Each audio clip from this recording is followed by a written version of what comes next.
Regarding Nahw, again, the goal is for students to read Arabic correctly and have the basic terms on the tongue, right? But one of the problems, like in Nahw, when we teach Nahw, is that we make them just, we call it ratta in Urdu, just memorize it, and you just swallow it at night time and regurgitate it to the teacher. Now, hifz, memorization has its part, but do it in the right place. So let's say, for example, you want to memorize something in Nahw. Make them memorize something worth memorizing. Don't make them memorize an English book or an Urdu book. If the students have the ability, they have the time, why not make them memorize a small Arabic text, which is in Arabic, so then they can use that as reference throughout the whole life. So if you want to make them memorize something useful. Don't do zulm on them and make them memorize some Urdu book or some English book. They're going to forget straight after the exam. Ask anyone who's been to the Darul, they learn Asan Nahwa, Nahwa Me by heart. After the exam finished, do you remember those words? Do you remember the ma'ani, you remember the alfaz. The ma'ani, the maqsood. And if you want to learn the alfaz, learn the alfaz which are designed for memorization, a nazam, or a small Arabic text you can memorize by heart, which then you can use, you can quote the qawaid. I think it's at the end it's understood.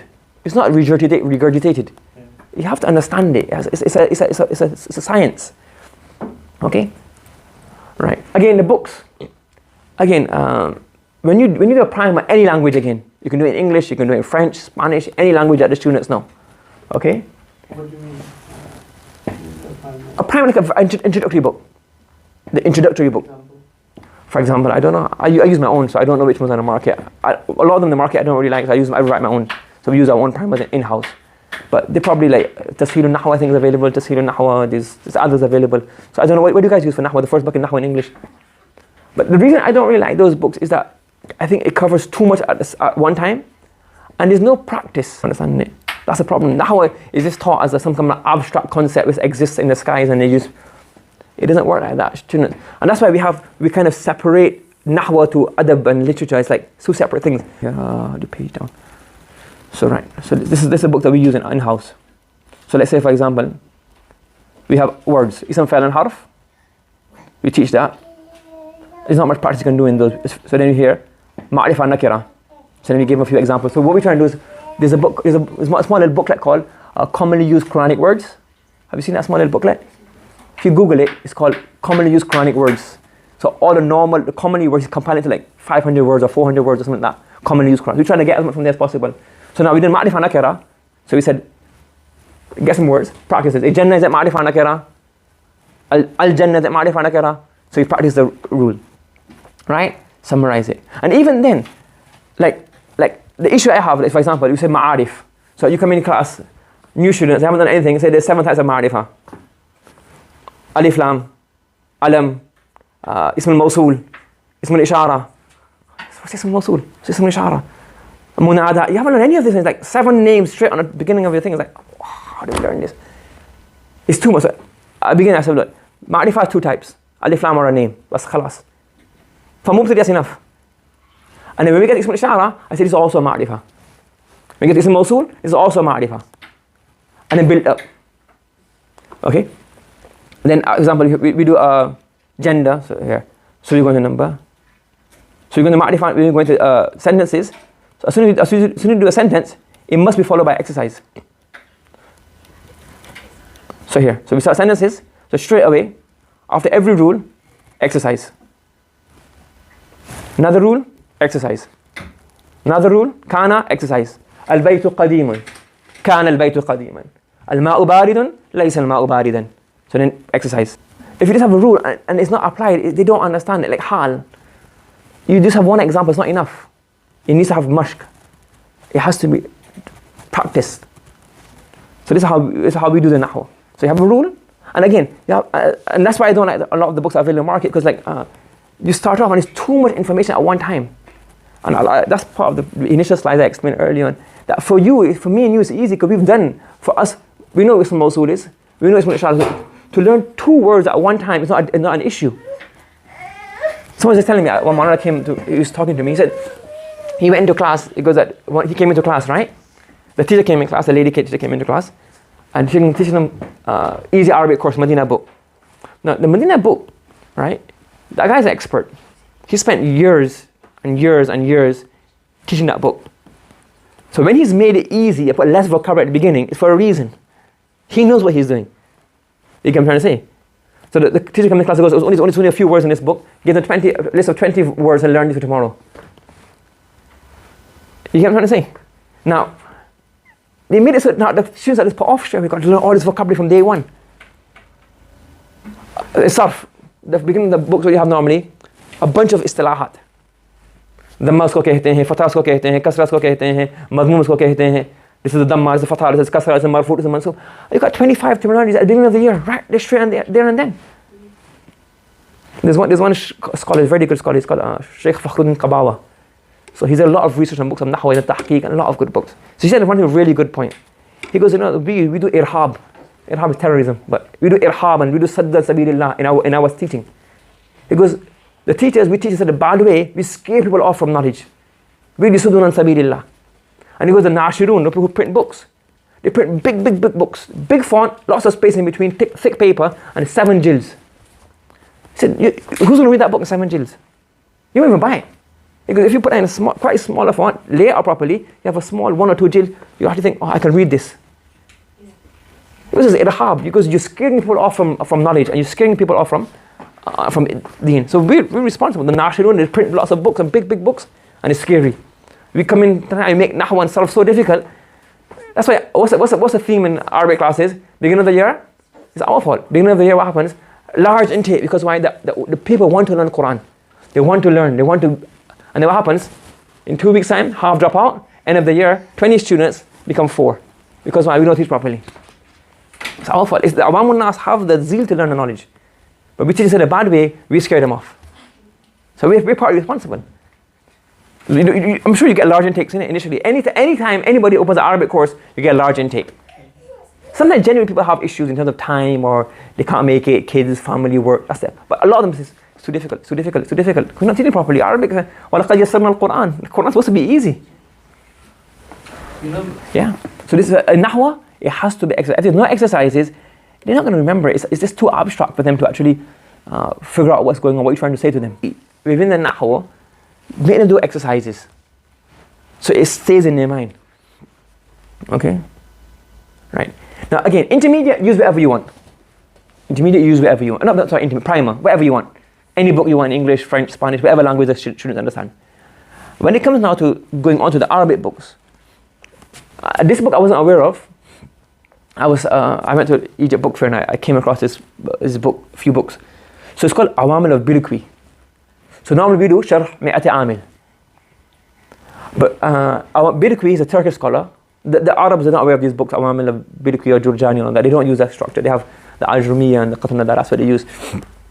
But I would recommend this, highly recommend this book as an intermediate. The first Arabic book you do, I recommend this one. It's only about 20 pages. Very small. But it's very easy, not got any hard, very easy examples and very easy. And he simplifies the language in a beautiful way, from Nahw perspective. So have a look at it. I've done a video series on it as well if you want help. So you can use those. I can give the PowerPoints, not a problem. But before he does Nahw, it's a very easy book. Text. You can teach a text. If they're weak students, you can give a tashkil on it, the fath, the harakat. And I've even got the one without the tashkil. So if they're better class, you can make them do the i'rab themselves without the tashkil. And it's very brief. It's only 22 pages. 2 is the contents and 1 is the cover page. But he summarizes the language in a very easy way. In another way, Amil Ma'mul i'rab. And he's got, if you study this book properly, it's a very good primer before you do Aqidat Nahw. But I think Sharh Amil, right? Again, you might probably disagree with me. You have the right to disagree with me. Sharh Amil is not a tarkeeb book. We use it for tarkeebs. You can use any book you want from anywhere in the middle of. You can pick up a book and say Bismillah and do tarkeeb and i'rab. Sharh Amil is not. I don't think the author intended it to teach tarkeeb. That's why people have the concept that I want to learn tarkeeb in this Sharh Amil. It doesn't teach you tarkeeb, Sharh Amil. The Ustad does ijra of the Sharh Amil. Sharh Mi'ati Amil. It's a commentary. So you have the Mi'atu Amil and the Sharh itself of Jurjani rahimahullah. So in there, what he's done, he's explained how the Arabic language works from an amil ma'mul perspective. So for example, fi is a governing particle, it makes the word absolute majroor. Inna as a governing particle, it makes the word mansoob and marfu and mansoob. It's not to teach you i'rab or tarkib. It tells you 100 rules. It tells you 100 awamil, that these are governing particles that change. What happened now, because the book is very short and very simple, from beginning, they just start doing tarkib, and it's spent like 2-3 months on the first page, and you don't understand how the book's about. So if you do teach Bilqui, please, for Allah's sake, don't do that. I'm begging you, please, don't do Zoom with the kids. Teach them the book on a whole. There's a very logical concept of amil, ma'mul, and Bilqui is better because it has i'rab as well. So the awamil of Jurjani only has amil. And Bilqui, he says amil, so these particles cause changes in the huruf al-jarra, the inna, la inna fil jins, the fa'il, etc. And these are the ma'mul, these are governed, the marfu'at, mansubat, majrurat, and the madzoomat, madzzoom. Then he has the i'rab, how these i'rab, how the ma'mul manifests as i'rab. I'rab taqdiri, lafzi, and mahalli. So don't teach it as a tarkib book, teach it as a small little book, and you understand, summarize how the science works. Yes? So I would recommend, if you do Imam al-Bilqui, before you hear that Nahw. Bilqui? You can download it online, I can send you the PDF because I just typed it up. It's only short, very short little book. Yeah? And I've got videos and PowerPoint I can share with you if you want, it's not a problem. So Nuqtat al-I'rab is also a useful book, but it's got 3 babs in it. The first 2 are very, very useful. He discusses the i'rab of Jumal and the i'rab of Shibhul Jumal. So it's quite useful. You can do it before you know Nahw. It's a very small little booklet. Have a look at it. If you think it's worthwhile, you can introduce it. So before going on to the Hidayat Nahw wa Qatl Nada, I recommend doing these 2 books. They're very short. And again, one principle to remember as well, that I don't think any author, maybe these modern books like the Seal series and the Safar series, they write it in mind that this is a year 1 book, this is year 2 book, this is year 3 book. None of the Musannifun in the previous have written a book thinking this is a year 1 book. So it really frustrates me when you have a small book and they stretch it out for the sake of filling a year, or you have a very large book and you just condense it to fix a year. That was what is one of my friends, so he's teaching a book of Nahw. So I said, why you made him memorize all of this for? He goes, if I don't memorize them and listen to them, then it'll finish in 2 weeks, 3 weeks, 4 weeks, this book. So is that the only reason you make him memorize it, so that you pass time? So if you know that exactly. So if you know this book is not going to take the whole year, so well, I got this book of Asan Nahw, I got this book of Mu'allimun Nishawa and Nahw Mir, I can do it in 4 or 5 weeks. So then talk to the principal and say, well, I've got a whole year, so I can do another book after it. I can do lots of ijra, lots of practice. Just wasting time. I've got one book, I'll teach it, and just let the whole year go by. Come on. This is like very lazy teaching. The opportunities there. Yeah. You're there. It develops you more exactly. Than the students. The students give them as much as you possibly can. Correct. At that time. Correct. They're not going to come back. So these books are not a whole year book. One Bilqui, second year, the whole year the teachers waste time doing nothing. This is like, I think about 20 lessons, 25 lessons. So maybe 4 weeks, 5 weeks, 6 weeks, 2 months. Have it from September to December. This is the book. After that, we start December. So you don't have to put all the books shoehorn into 1 year. Do you get what I'm saying? With the children as well, that when they grow that much, psychologically, so we've done this, we've done this. Yeah. And it's an achievement, sense of achievement. Yeah. But what you're doing in that is, without them realizing, is you've actually developed their ability. Correct. To a higher level. Yeah. The next one we have is, so after that, my recommendations, after that, Hidayat Nahw. Or you can use Qatl Nada. Now Hidayat Nahw is only subcontinent use it. The Arabs don't use it. They use Ajrumiya, then use Qatl Nada, and then Alfiya, as a tartib. Now Hidayat Nahw, min haythu tartib, is one of the best books. Al-Bilqui and Hidayat Nahw, the tartib, the structure of the book is brilliant. And I think that their tartib is better than the tartib of Qatl Nada. I'm a really big fan of Ibn Hisham. I love Ibn Hisham. But his tartib in Qatl Nada and Shuzur al-Dhahab, and even the Alfiya al-Mali, the tartib, it just doesn't seem logical to me, that logical. I mean, it's a good structure, but compared to the tartib of Hidayat Nahw and Hidayat Nahw, these two have a brilliant tartib. The structure, if you look at it, it's very, very structured. You have 3 qisams. Qism al-awwal fi al-ism, qism al-thani fi al-fa'il, qism al-thalith fi al-harf. Then the qism al-awwal in the ism, you have the mu'rab and the mabni, and then you have the khatima fi ma yata'allaqu min the ahkam of Nahw, which are not mu'rab and mabni. And then within that you have, so it's very structured. But he's mentioned a lot of stuff which confuses students. So the tartib itself, if you look at the contents page, you say, wow, it's a brilliant book. But then sometimes he goes into too much detail and he kind of spoils it. Like beginning, why is the ism called ism? It's like,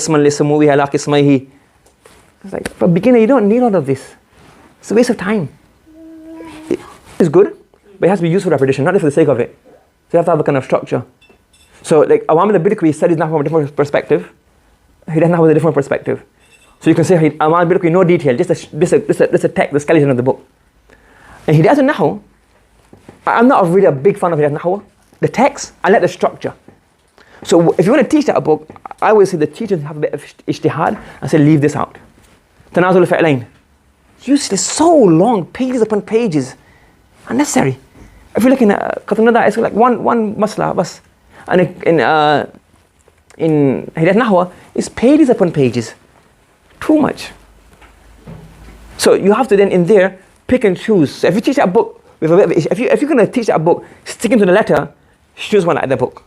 If you teach that book as a science, that these are the masail, these are the rules, and you in Arabic, and you leave out certain stuff, you say, look, this is what it means, it's not too important, leave that out. They'll appreciate it, because the structure is very good.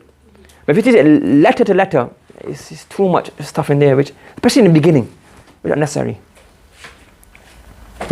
So it is a good structure, the structure is very good, the tartib. So if you have that map in your mind of the whole book, you say, okay, right, I got the Nahw. If I want to find a ruling on ism, qism al-awwal. I can't find a rule on harf, qism al-thalith. It's very structured. Mu'arab, it'll be in this babul awwal. Mabni, babu thani. You know where to find the rules. But you got to do ijtihad and say, well, certain things shouldn't be in this book. It's just not for mubtadi. Qatnada is shorter, it's very brief. It's got a lot of detail in it. The Arabs use this. The Arabs tartib is al-Ajurumiyya, then the Qatnada, then the Alfiyya of the Mali. And if you're really advanced, then the advanced students, but I don't know, you have Kafiya, you have the Alfiyya of the Malik, the Sharaf Alfiyya of the Malik, Awdah al-Masalik, Ubay ibn Hisham. Those are advanced books for high